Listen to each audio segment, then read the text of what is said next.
Hello दोस्तों, आज इस वीडियो में हम देखेंगे मैट्रिक्स पार्ट 3, जिसमें कि दो पार्ट में हमने देख लिया है कि एडिशन तक का। आज हम स्टार्ट करेंगे सब्ट्रैक्शन ऑफ मैट्रिसेज, कब वैलिड होगा या किस मैट्रिक्स को हम सब्ट्रैक्ट कर सकते हैं, तो यहाँ इस वीडियो में सीखेंगे और 2-4 न्यूमेरिकल्स करेंगे। उसके बाद हम मल्टीप्लीकेशन पे जाएंगे और उसमें भी अगर टाइम मिला तो 1-2 क्वेश्चन करेंगे। तो यहाँ पे हम स्टार्ट करते हैं कि सब्ट्रैक्शन ऑफ मैट्रिसेज किसे बोलेंगे। तो यहाँ पे जैसा कि डिफिनेशन में दिख रहा होगा कि for two matrices A and B, जैसा कि ए और बी दो मैट्रिसेज है आप सेम आर्डर मतलब कि एडिशन में भी सेम होना चाहिए। अगर हम ऐड कर रहे हैं तो वैसे ही सब्ट्रैक्शन में अगर करना है, सब्ट्रैक्शन किसी मैट्रिक्स का करना है तो उसका भी आर्डर सेम होना चाहिए। तो यहाँ पे लिखा है subtraction of A matrix B from the matrix A, तो हम इसको इस तरह से डिनोट कर सकते हैं। अगर b माइनस ए लिखा है तो उसका लैंग्वेज अलग होगा। तो यहाँ पे ये चीज है समझने की, और is defined by a plus minus B, जैसा कि हम पिछले क्लास में देखे भी थे कि कैसे इसे हम इस तरह से लिख सकते हैं और हम एडिशन जानते हुए भी सब्ट्रैक्शन कर सकते हैं। तो ये चीज यहाँ पे थी। तो यहाँ पे हम क्वेश्चन देख लेते हैं कि कैसे एक एग्जाम्पल से, जिससे हमें बिल्कुल से समझ में आ जाएगा अच्छे तरह से। तो यहाँ पे जैसा कि लिखा गया है कि यहाँ पे आपको क्वेश्चन में 3a माइनस 2b का वैल्यू निकालना है।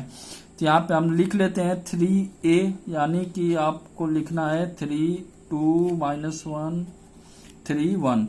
तो इसको आप सॉल्व करोगे या थोड़ा सा सिंप्लीफाई करोगे तो 3 इंटू 2 6 होगा।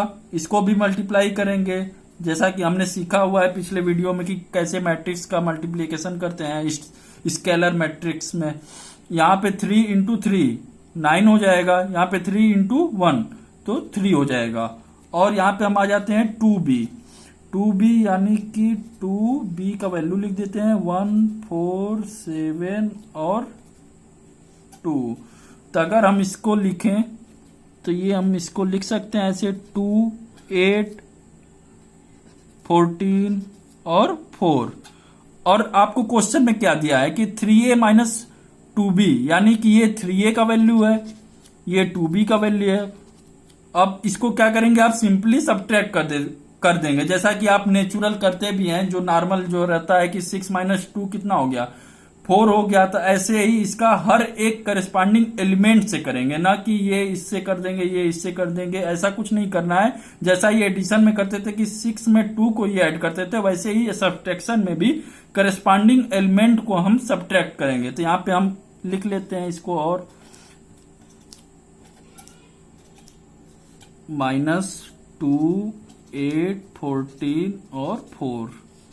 तो यहाँ पे हम क्या हो जाएगा हमारा फाइनल में, यहाँ पे हम लिख लेंगे 6 माइनस 2 बच गया 4, यहाँ पे -3 माइनस 8 माइनस 11 हो गया, यहाँ पे 9 माइनस 14 -5 हो गया, यहाँ पे 3 माइनस 4 यानी कि -1 हो गया। अगर ऐसा क्वेश्चन दिया है तो ये आपका आंसर हो जाएगा। जिस तरह अभी पिछले क्लास में समझाए थे या पिछले वीडियो में आप देखे होंगे कि हम इसको इस तरह से भी लिख सकते हैं b -2। तो यहाँ पे -2 को स्केलर मान के हम -2 का सबसे पहले मल्टीप्लाई कर दें, उसके बाद ऐड कर देंगे तो सेम ही रिजल्ट आएगा। जिनको करना है वो इस तरह से भी करके आप सॉल्व कर सकते हैं। अब हम आ जाते हैं इससे कुछ रिलेटेड क्वेश्चन देख लेते हैं कि कैसे सॉल्व करेंगे। यहाँ पे एडिशन का लिया है, बट यहाँ पे क्वेश्चन थोड़ा सा फॉर्मेट अलग है। जैसा कि हम पहले ही वीडियो में बताए थे कि डायगोनल को हम इस तरह से रिप्रेजेंट कर लेते हैं। तो यहाँ पे अगर हम इसको इस फॉर्मेट में लिखना है, अगर मैट्रिक्स वाले में, तो यहाँ पे डायगोनल का वैल्यू ये दिया हुआ है और हम सारे एलिमेंट को हम 0 0 कर देंगे, तो इस तरह से ये रिप्रेजेंट हो जाएगा। बी को भी हम ऐसे ही लिख लेते हैं 2 3 -1, और सारे एलिमेंट को हम क्या कर देंगे 0 कर देंगे। तो ये हमारा डायगोनल मैट्रिक्स हो जाएगा।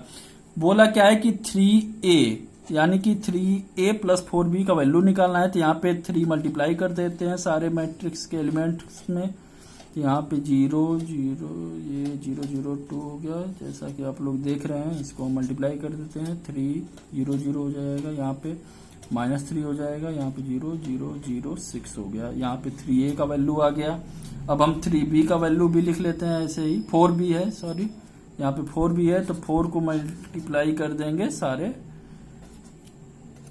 मैट्रिक्स के एलिमेंट से। तो यहाँ पे हमें जो मिलेगा यहाँ पे सारी, यहाँ पे -1 है तो यहाँ पे हम ध्यान से कर लेंगे। यहाँ पे 8 हो जाएगा, यहाँ पे 0 हो जाएगा, यहाँ पे 0 हो जाएगा, यहाँ पे 0, यहाँ पे 12 हो जाएगा, यहाँ पे 0 हो जाएगा, यहाँ पे 0 0 -4। तो ये चीज आप इस तरह से लिख लेंगे। आपको करना क्या है, सिंपली आपको ऐड कर देना है। तो ऐड आप तो दूसरे क्लास में सीखे होंगे, तो आप यहाँ पे इसको ऐड कर देंगे। 0 0 जल्दी जल्दी से लिख लेते हैं इसमें। यहाँ पे 8 हो गया, 0 हो गया, 0 हो गया, यहाँ पे 0 12 0 0 0 -4।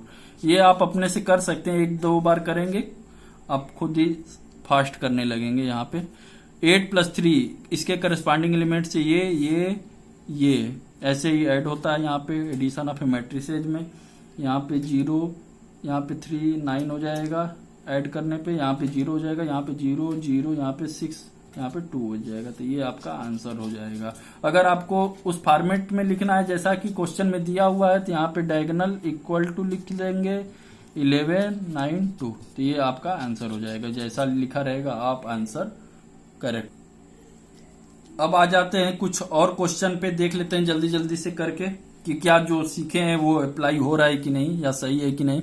तो यहाँ पे क्या है कि cos थीटा सब में एलिमेंट में मल्टीप्लाई होगा। यहाँ पे sin थीटा है तो हम डायरेक्ट लिख रहे हैं इस चीज को। आप अगर लिखना है आपको ऐसे तो स्टेप वाइज स्टेप लिख सकते हैं, बट हम यहाँ पे डायरेक्ट करेंगे। यहाँ पे cos स्क्वायर थीटा हो जाएगा, यहाँ पे cos थीटा sin थीटा यहाँ पे हो जाएगा। तो cos थीटा sin थीटा, यहाँ पे प्रॉपर्टी भी यूज कर सकते हैं अगर आपको याद है सारी प्रॉपर्टी। तो यहाँ पे sin थीटा, यहाँ पे हो जाएगा cos स्क्वायर थीटा। यहाँ पे दूसरे वाले में लिख लेते हैं क्या होगा। यहाँ पे sin स्क्वायर थीटा हो जाएगा, यहाँ पे -sin theta cos theta,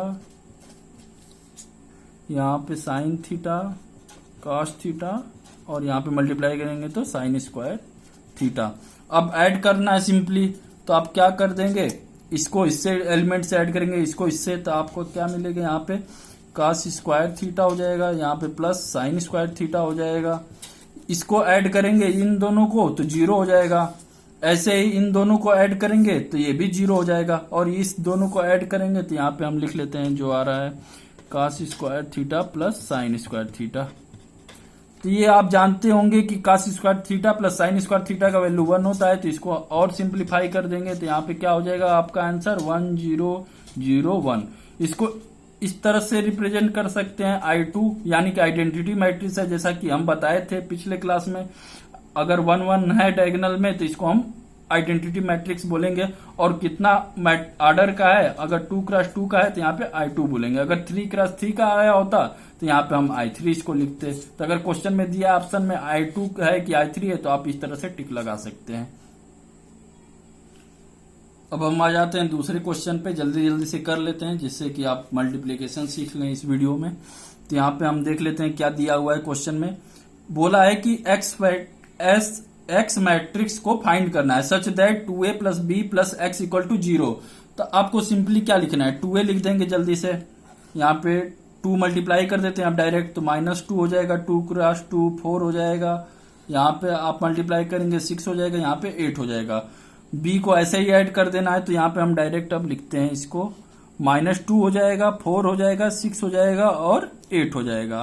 plus क्या करना है, प्लस b मैट्रिक्स को ऐड कर देना है, तो 3 -2 1 5 प्लस x मैट्रिक्स को निकालना है, तो x मैट्रिक्स = 0 हो जाएगा। तो इन दोनों को सबसे पहले हम क्या करते हैं, ऐड कर लेते हैं। तो यहाँ पे हम लिख लेते हैं ऐड करके -2 + 3, तो यानी कि 1 हो जाएगा प्लस में, 4 - 2 यानी कि 2 हो जाएगा। यहाँ पे 6 + 1 7, यहाँ पे 8 + 5 यानी कि 13 हो जाएगा। यहाँ पे प्लस x हो गया, तो इसको हम क्या लिख सकते हैं, अगर x को इस साइड ले जाएं तो यहाँ पे ट्रांसफॉर्मेशन रेशियो लगा के ट्रांसफॉर्मेशन फार्मूला से, तो यहाँ पे हम लिख सकते हैं इसको कि x जो हमारा आया है वो हमारा माइनस का 1 2 7 और 13 होगा। यही हमारा आंसर हो जाएगा। तो आप सिंपली इस क्वेश्चन को कर सकते हैं, ऐसा देखे होंगे बुक में दिया होगा, तो आप इसमें कोई परेशानी की बात नहीं है।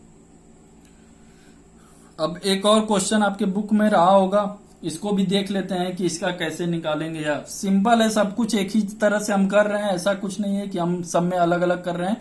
तो तो आपको सिंपली आप भी कर सकते हैं इस चीज को। तो यहाँ पे हम एक बार सॉल्व कर देते हैं। यहाँ पे आप इसमें डायरेक्ट मल्टीप्लाई करेंगे, 2x हो जाएगा, यहाँ पे 10 हो जाएगा, यहाँ पे 14 हो जाएगा, यहाँ पे 2y माइनस 6 हो जाएगा।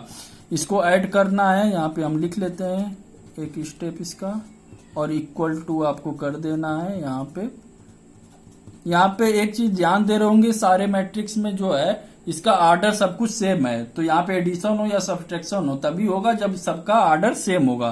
तो यहाँ पे आप क्रॉस चेक भी कर सकते हैं। यहाँ पे 2x2, 2x2, 2x2 सारे एलिमेंट में, सारे मैट्रिक्स में इसका ऑर्डर सेम होगा। अगर पिछला न्यूमेरिकल देखें या क्वेश्चन देखें तो उसमें भी यही सब रहा होगा, सबका वैल्यू जो है सेम रहा होगा।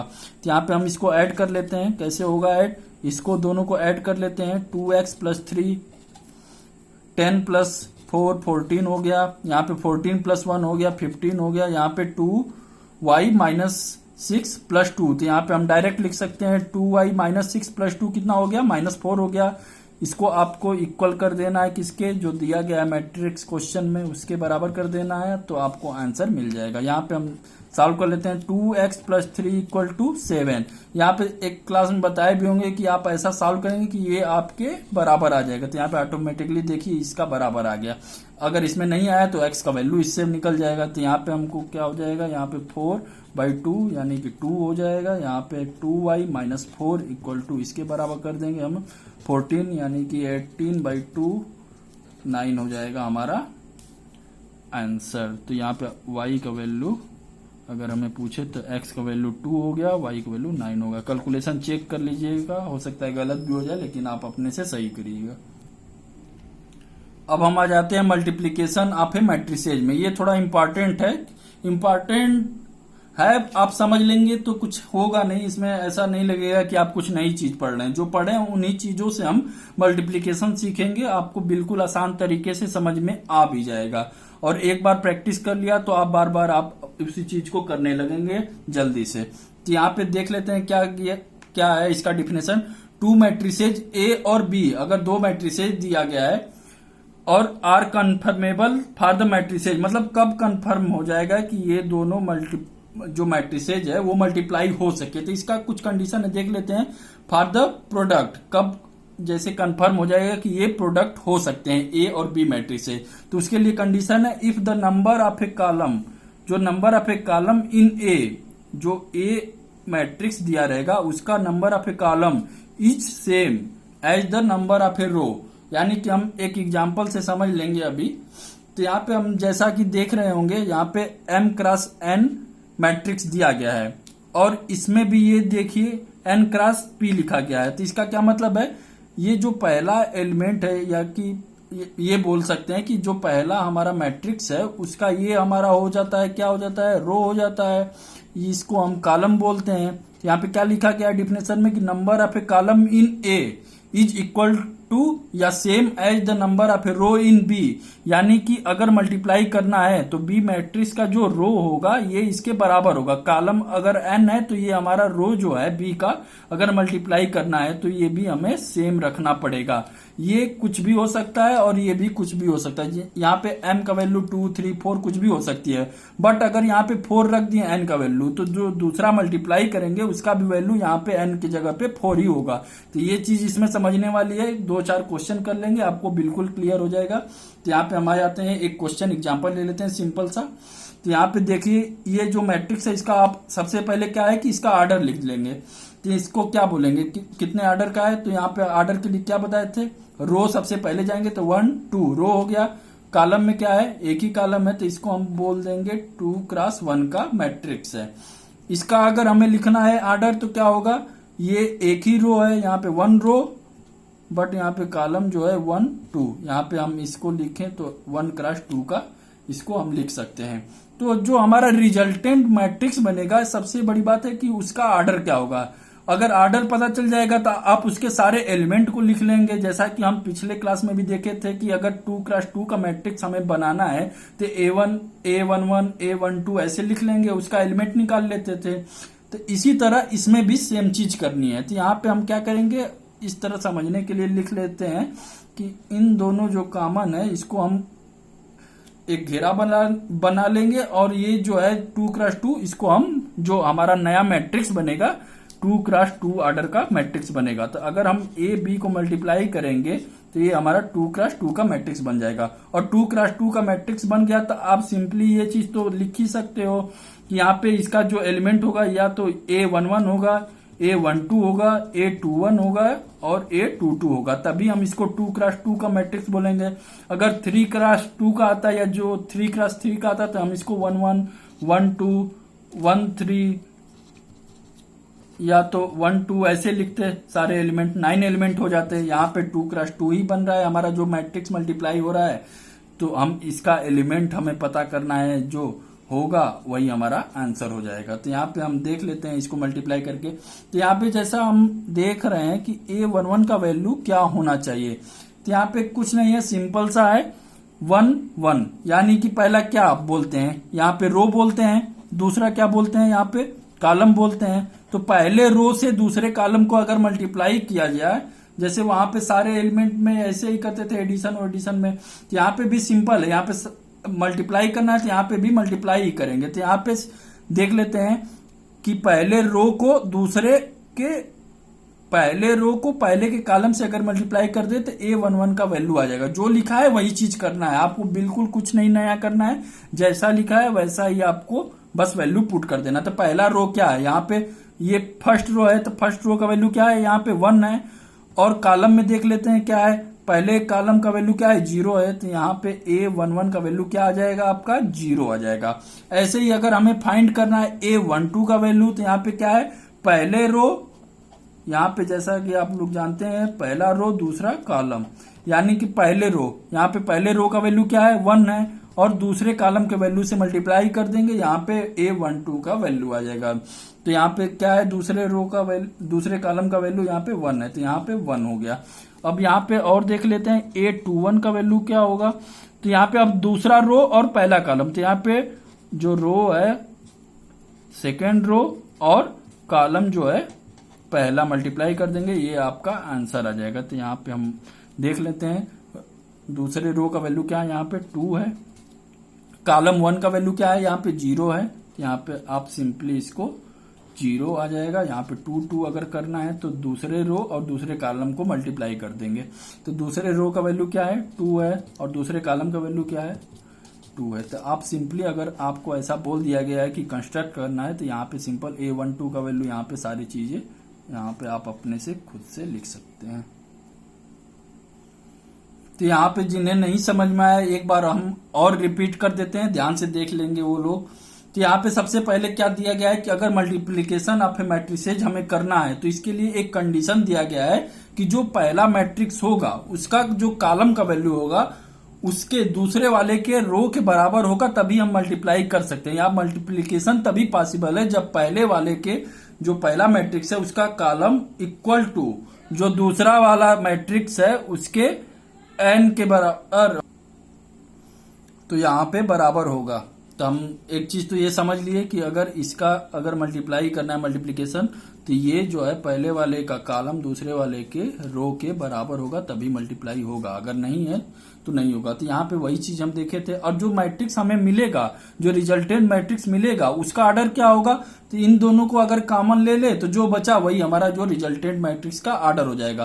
तो हम अगर 2x2 का है तो हम इस फॉर्म में लिख लेंगे, जैसा कि हम सबसे पहला वीडियो में देखे थे कि अगर 2x2 का लिखना है तो यहाँ पे इस एलिमेंट को बोलते हैं A11, यहाँ पे A12, यहाँ पे A21, यहाँ पे A22। तो ऐसे हम लिख लेंगे। अगर इसका वैल्यू हमें निकालना है तो यहाँ पे क्या देखते हैं कि अगर पहले रो को और पहले कॉलम को अगर मल्टीप्लाई कर दें तो ये हमारा पहला A11 का वैल्यू आ जाएगा। A12 निकालना है तो पहले वाले रो को दूसरे वाले कॉलम से मल्टीप्लाई कर देंगे तो इसका आ जाएगा।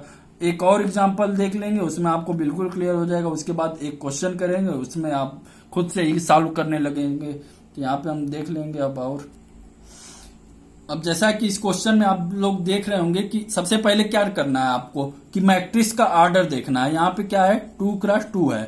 तो एक चीज तो समझ में आ गया कि अगर मल्टीप्लाई करना है तो इसका जो कॉलम का वैल्यू है इसके रो के बराबर होना चाहिए। तो अगर कुछ दिया है या नहीं दिया है तो एक चीज तो ये कंफर्म है कि इसका भी जो होगा रो का वैल्यू इसके कॉलम और इसके रो बराबर होना चाहिए। तो ये तो हम डायरेक्ट 2 लिख सकते हैं, ये कुछ भी हो सकता है। तो यहाँ पे कितना दिया गया है, 3 दिया गया है। आप देख भी सकते हैं 1 2 यानी कि पहला दूसरा, first row second row first second third, तो यहाँ पे 3 कॉलम दिया है। तो इसको हम लिख सकते हैं 2x3 का है, ये 2x2 का है। अब हमें पूछा है कि इसका जो मल्टीप्लाई करेंगे तो वो क्या होगा, तो इसका ऑर्डर क्या होना चाहिए। आप लोग इसको क्या बोले हैं हम कि कॉमन निकाल लो और जो बचा वो हमारा रिजल्टेंट मैट्रिक्स का ऑर्डर हो गया। तो 2x3 का ये हमारा बनेगा जो फाइनल आंसर आने वाला है। तो हम इस चीज को लिख सकते हैं इस फॉर्मेट में। तो हम इसको क्या लिखेंगे, यहाँ पे अगर नहीं समझ में आ रहा है तो आप ऐसे पहले लिख भी लेना कि यहाँ पे क्या है, रिजल्टेंट 2 रो है यानी कि R1 R2 ऐसा कुछ होगा और कॉलम हमारा जो है 3 बनेगा। तो C1 C2 और C3। यहाँ पे हम देख लेते हैं कि A11 इसको हम लिख लेंगे, यहाँ पे A12 लिख लेंगे, यहाँ पे A13 लिख लेंगे और दूसरे वाले को क्या लिखेंगे, दूसरा रो और पहला कॉलम, दूसरा रो और दूसरा कॉलम और दूसरा रो और यहाँ पे तीसरा कॉलम। तो इस चीज को हम तो समझ गए कि ये चीज तो हम लिख लेंगे अगर हमें ये सारी चीजें पता है। अब अगर हमें इन सारी चीजों का वैल्यू निकालना है तो बताए थे कि जो दिया है उसी को मल्टीप्लाई कर देंगे, सिंपल, वो हमारा आंसर आ जाएगा। तो यहाँ पे हम देख लेते हैं क्या है, यहाँ पे A11 का क्या है कि जो रो है, रो पहला जो है उसको मल्टीप्लाई करना है कॉलम पहला से, जितना भी हो वो हम देख लेंगे अभी इसमें। तो यहाँ पे रो क्या है, यहाँ पे R1 इसको हम लिख लेते हैं R1, यहाँ पे R2 हो गया, यहाँ पे C1 हो गया, यहाँ पे C2 हो गया। तो ये हमारा R1 R2, यहाँ पे C1 C2। तो यहाँ पे अब हमें अगर R1 का वैल्यू लिखना है तो क्या होगा, यहाँ पे 1 होगा और जो मल्टीप्लाई करना है हमें किससे मल्टीप्लाई करना है, यहाँ पे कॉलम से, कॉलम 1 यानी कि ये जो है, ये जो हमारा रो है, ये जो आप लोग देख रहे होंगे ये हमारा पहला रो है, ये हमारा कॉलम से मल्टीप्लाई होगा। तो यहाँ पे एक चीज और देख रहे होंगे कि ये जो रो का है इससे मल्टीप्लाई इसलिए किया जा रहा है क्योंकि ये भी 2 है, ये भी 2 है, तभी हम मल्टीप्लाई कर पाएंगे। तो यहाँ पे ऐसे आप इस चीज को देख लेंगे कैसे मल्टीप्लाई करते हैं। तो ये वाला जो करस्पॉन्डिंग एलिमेंट है यानी कि ये इससे मल्टीप्लाई होगा और ये वाला इससे मल्टीप्लाई होगा। तो यहाँ पे ये चीज ध्यान देने वाली थी, अगर 3 वाला होगा तो 3 मल्टीप्लाई करेंगे और इसको बीच में हम ऐड करते जाएंगे। तो ये चीज एक नया चीज यहाँ पे इस वाले में सीखेंगे। तो यहाँ पे इसका वैल्यू हो जाएगा 1। अभी हम कुछ और देख लेते हैं तो आपको बिल्कुल क्लियर हो जाएगा। अगर हमें A12 का वैल्यू लिखना है तो यहाँ पे क्या होगा, जो रो फर्स्ट रो है उसको आप कौन से कॉलम से मल्टीप्लाई करेंगे, सेकेंड कॉलम से मल्टीप्लाई करेंगे। तो ये आपका आंसर आ जाएगा। तो रो, पहला रो देख लेते हैं, पहला रो का क्या वैल्यू है, यहाँ पे 1 0 है, मल्टीप्लाई किससे करना है, सेकेंड कॉलम से, यानी कि ये इस वाले से मल्टीप्लाई करना है। तो ये इससे मल्टीप्लाई होगा, ये इससे मल्टीप्लाई होगा। तो यहाँ पे आप 1 क्रॉस 0 प्लस 0 क्रॉस 1। तो यहाँ पे ये चीज थोड़ा सा एक बार प्रैक्टिस करेंगे आपको खुद से आने लगेगा। तो ये 0 हो जाएगा। अब हमें लिखना है कि A13 का वैल्यू, यानी कि रो जो है फर्स्ट रो और जो कॉलम है थर्ड कॉलम को अगर मल्टीप्लाई कर दें तो ये हमारा मिल जाएगा A13 का वैल्यू। तो यहाँ पे फर्स्ट रो तो सेम ही है, यहाँ पे कॉलम चेंज हो रहा है तो यहाँ पे हम डायरेक्ट ले देंगे, यहाँ पे 0 क्रॉस 0। तो ये हो जाएगा हमारा 0। तो यहाँ पे देख लेंगे, जिन्हें नहीं समझ में आ रहा है कैसे मल्टीप्लाई कर रहे हैं, पहला रो ले रहे हैं उसके बाद कॉलम, और जो ये 2 है यानी कि 2 एलिमेंट रो में है, 2 एलिमेंट कॉलम में है। तो यहाँ पे कैसे मल्टीप्लाई कर रहे हैं, जो पहला है वो पहले के साथ, जो दूसरा है दूसरे के साथ, और जो बीच में क्या है वो प्लस साइन हम लगा दे रहे हैं। अगर 3 होगा तो ऐसे ही प्लस करते जाएंगे, इसमें प्लस कर दिए, दूसरे वाले में फिर इसमें प्लस कर देंगे और तीसरे वाले टर्म को लिख लेंगे। अब हम आ जाते हैं कि A21 का वैल्यू, यहाँ पे इस चीज का वैल्यू देख लेते हैं। तो क्या होगा, यहाँ पे अब सेकेंड रो में आ जाते हैं, दूसरा रो होगा और कॉलम क्या होगा हमारा, पहला होगा। तो यहाँ पे इस तरह से आप आसानी से लिख सकते हैं। सेकेंड रो क्या होगा, यहाँ पे देख लीजिए, यहाँ पे ये चीज अब हमारा सेकेंड रो है और पहला कॉलम, यानी कि अब सेकेंड रो को पहला कॉलम, यानी कि ये इससे मल्टीप्लाई होगा और ये इससे मल्टीप्लाई होगा। तो यहाँ पे 1 क्रॉस 0 क्रॉस 1 होगा, यहाँ पे 1 क्रॉस 0 होगा। तो ये हम सब कुछ ऑर्डर में लिख रहे हैं कि आपको कंफ्यूजन बिल्कुल ना हो। आप भले ही बाद में आप डायरेक्ट अगर सीख गए हो तो डायरेक्ट 0 लिख सकते हैं, बट यहाँ पे आप स्टेप वाइज करेंगे तो आसानी होगा बाद में समझने के लिए। तो यहाँ पे अब हम आ जाते हैं, जो बचा है वैल्यू, यहाँ पे A22 यानी कि सेकेंड रो और सेकेंड कॉलम को मल्टीप्लाई कर देंगे। तो ये सब तो आप लिख लेंगे अब आसानी से। ये चीज बार बार लिखने की नहीं रहती, हम बस समझाने के लिए लिख रहे हैं ये चीज। तो सेकेंड रो यानी कि कौन सा है, ये है आपका सेकेंड रो है, और सेकेंड कॉलम यानी कि ये जो है इससे मल्टीप्लाई होगा तो हमारा जो है वो मिल जाएगा। तो ऊपर से ही मल्टीप्लाई करेंगे, ऐसा नहीं है कि ये नीचे से हम ले जा रहे हैं एरो तो नीचे से, ये जो है ऊपर से ही हमेशा ये इससे मल्टीप्लाई होगा, ये इससे मल्टीप्लाई होगा। ऐसा नहीं कि ये इससे मल्टीप्लाई कर देंगे ये इससे मल्टीप्लाई कर देंगे, ऐसा बिल्कुल नहीं करेंगे।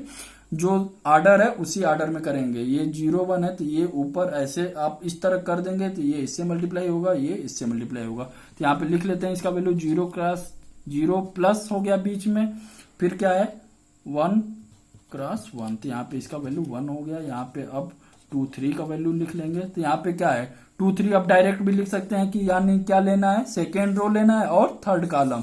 तो यहाँ पे 0 क्रॉस 0 प्लस 1 क्रॉस 0, तो यहाँ पे इसका भी वैल्यू 0 हो जाएगा। अगर आपको मैट्रिक्स लिखना है तो आप देख लीजिए, इसमें डायरेक्ट लिख देते हैं। मैट्रिक्स आपको लिखना है तो कैसे लिख सकते हैं, यहाँ पे A11 का वैल्यू 1 हो गया, यहाँ पे A12 का वैल्यू 0 हो गया, यहाँ पे A13 का वैल्यू 0 हो गया, यहाँ पे A21 का वैल्यू भी 0 हो गया, यहाँ पे A22 का वैल्यू 1 हो गया और यहाँ पे 0। तो ये आपका फाइनल आंसर आएगा। तो इस तरह आप कर सकते हैं मल्टीप्लीकेशन ऑफ मैट्रिक्स। अब हम आ जाते हैं मेन क्वेश्चन पे कि क्वेश्चन कैसे आएगा और इसको कैसे सॉल्व करेंगे। क्वेश्चन ये है, हम तो जो दोनों एग्जांपल लेके बस आपको समझाने के लिए सॉल्व कर रहे थे। क्वेश्चन कुछ ऐसा आएगा कि ऐसा कुछ सब कुछ दिया रहेगा, ऐसा नहीं कि आपको 0 0, हम बस सिंप्लीफिकेशन के लिए 0 लिए थे, यहाँ पे आपको ऐसा कुछ मिल जाएगा। इसमें क्या बोला है कि ए मैट्रिक्स दिया है, बी मैट्रिक्स दिया है और पूछा क्या है ए बी निकालने के लिए, ए मल्टीप्लीकेशन बी।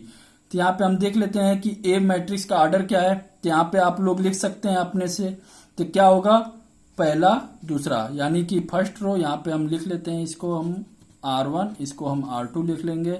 यहाँ पे इस चीज को आप लिख लेंगे C1 हो जाएगा, ये हो जाएगा C2, ये हो जाएगा C3। तो क्या लिख सकते हैं इसको 2 क्रॉस 3 का मैट्रिक्स है। इस वाले को क्या लिख सकते हैं आप, पहला रो दूसरा रो और तीसरा रो। तो यहाँ पे 3 क्रॉस 2 है, यहाँ पे 1 2। तो आप एक चीज तो अपने से भी समझ सकते हैं कि अगर मल्टीप्लाई करना है तो ये चीज बराबर होना चाहिए, जैसा कि यहाँ पे दिख रहा है। तो ये जो हमारा रिजल्टेंट मैट्रिक्स आएगा तो वो क्या होगा, इन दोनों को आप कॉमन ले लेंगे तो बचेगा क्या, यहाँ पे बच जाएगा 2 क्रॉस 2 का मैट्रिक्स। तो यानी कि हम इस तरह लिख सकते हैं ए बी को, ए बी जो मैट्रिक्स हमारा बनेगा 2 क्रॉस 2 होगा। और इसको अगर हम एलिमेंट फॉर्म में लिखे तो हम इसको क्या लिख सकते हैं A11 A12 और क्या लिख सकते हैं ए सेकेंड रो फर्स्ट कॉलम और A22, यानी कि ये 2 क्रॉस 2 का मैट्रिक्स आप इस फॉर्म में लिख सकते हैं। अब क्या बताए थे कि आपको A11 A12 A21 A22 का वैल्यू फाइंड करना है। तो आप सिंपली क्या करेंगे, इसको आप लिख लेंगे A11। यहाँ पे करना क्या है, पहला इसको क्या बोलते हैं फर्स्ट रो और इसको फर्स्ट कॉलम, यानी कि आपको अगर समझ में नहीं आ रहा है तो इसको आप रो 1 लिखेंगे। यहाँ पे मल्टीप्लाई का क्या करना है, कॉलम के पहले से करना है, यहाँ पे कॉलम 1 लिख लेंगे। तो यहाँ पे रो 1 का वैल्यू क्या है यहाँ पे देख लेंगे। यहाँ पे जैसा कि आप लोग देख रहे हैं ये रो 1 का वैल्यू है, R1 इसी को बोलते हैं, ये जो हॉरिजॉन्टल होता है। तो रो 1 हो गया और यहाँ पे कॉलम क्या है, ये हमारा कॉलम हो जाएगा। तो जैसा कि आप लोग फिर से देख रहे हैं कि उसमें 2 था तो यहाँ पे 2 मल्टीप्लाई करने के लिए दे रहा था। यहाँ पे रो का वैल्यू जो हो गया है 3 हो गया है, और यहाँ पे 1 2 3 हो गया है। यहाँ पे भी अगर मल्टीप्लाई करना है तो 3 होना चाहिए। तो जैसा कि यहाँ पे आप लोग देख रहे हैं, इसीलिए इस चीज को अगर समझना चाहिए तो समझ सकते हैं कि ये सेम होना चाहिए, तभी मल्टीप्लाई कर सकते हैं। अगर 2 हो गया तो यहाँ पे पहला इससे मल्टीप्लाई करेंगे, दूसरा इससे मल्टीप्लाई करेंगे, थर्ड वाला बच जाएगा, तो उसका कोई वैल्यू मतलब ही नहीं रह गया। इसलिए ऐसा कोई मैट्रिक्स नहीं बनेगा जो कि आपका ऑर्डर ये 2 क्रॉस 3 हो, यहाँ पे 2 क्रॉस 3 हो। तो हमेशा बनने के लिए यहाँ पे 2 क्रॉस 3 और ये चीज सेम होगा। ये शायद अलग हो भी सकता है, या 2 हो सकता है, 1 हो सकता है, 4 हो सकता है, कुछ भी हो सकता है। तो ये चीज यहाँ पे समझने वाली थी। अब हम आ जाते हैं, सॉल्व करते हैं इसका वैल्यू। क्या बताए थे कि ये पहले वाले को पहले से करना है, दूसरे वाले को दूसरे से और तीसरे वाले को तीसरे से, बीच में क्या करना है, ऐड कर देना है।